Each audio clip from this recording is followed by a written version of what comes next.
কাউকে একটা নিয়ে কলকাতাতে একটা প্রোগ্রাম করুক তো জোটের। আমি চ্যালেঞ্জ করে যাচ্ছি, এরা করবে না। রাহুল গান্ধীরা আসবে না হয়তো, বাইরেও ডাকবে না, কারণ বকলমে তৃণমূল বিজেপিকে তো সুবিধা করতে হবে জোটের নামে ভোট পাকিয়ে। তাই আইএসএফ এর সাথে জোট করা যাবে না। জানে আইএসএফ এর সাথে যদি ওরা জোট করতো, পশ্চিমবাংলার 42টা সিটে বিজেপি তৃণমূল কোণঠাসা হয়ে যেত। আর বিজেপি তৃণমূল কোণঠাসা হোক এরা যায় না। যারা প্রথম রাম পরে বাম বলে, তাদের কাছ থেকে আমাদেরকে আইএসএফ কে রাজনৈতিক শিক্ষা নিতে হবে, এটা আমরা চাই না।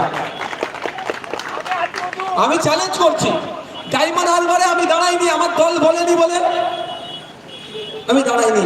অনেক নীতি নৈতিকতার কথা বলছে, আপনারাও জেনে রাখুন।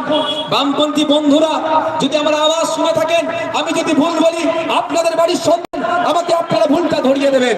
আমার জানা পথে পশ্চিমবাংলার ইতিহাসে মাত্র দুজন সাধারণ সম্পাদক জেনারেল ইলেকশনে কন্টেস্ট করেছে। প্রথম জন জ্যোতি বসু, দ্বিতীয় জন হচ্ছে মোহাম্মদ সেলিম। আরে দল চেয়েছে ওই জন্য মোহাম্মদ সেলিম সাহেব কন্টেস্ট করছে। তো দল চাই না নওশাদ সিদ্দিকীকে ডায়মন্ড হারবারে কন্টেস্ট করায়নি, তো তুমি কেন বাপটাকে আইএসএফ কে দিতে হবে? এই প্রশ্ন করার মানে কি? মানুষকে ভুল বার্তা দেওয়া, মানুষের মধ্যে ভুল মেসেজ দেওয়া। তাই বন্ধুগণ আপনাদের বলবো, এদেরকে বলুন আপনারা তো সত্যিকার চান। প্রতিরুকুর রহমানকে দাঁড়িয়েছে